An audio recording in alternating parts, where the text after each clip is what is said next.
Romans 2:13. Not the hearers of the law, but the doers will be made just.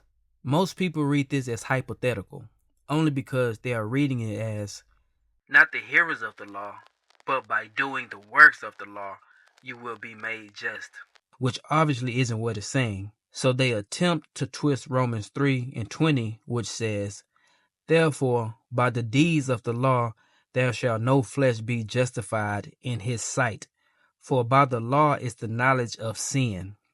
Not knowing the context of Romans 3:20 is speaking on someone doing the law to be righteous, self-righteousness, as opposed to Romans 2:13, where it is speaking on obeying God's word, or evident of a relationship with Christ, right? So, for example, James 2:21, was not Abraham our father justified by works? Not by works of the law for self-righteousness. When he had offered Isaac his son upon the altar, Abraham obeyed God's commands. That's what Paul is saying in Romans 2:13. He's speaking on obedience.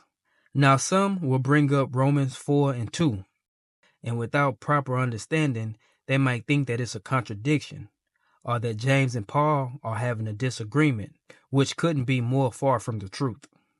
Romans 4:2 says, for if Abraham was justified by works, he hath therefore to glory, but not before God, as in deemed righteous by his works of the law, which we know no one is. Romans 2:13, for not the hearers of the law, but the doers are made just, is not hypothetical. It's stated over 7 times in the word that we will be judged by our works. Yes, we are deemed righteous by our faith, but that doesn't mean that we don't have to obey the commandments that God gave us anymore.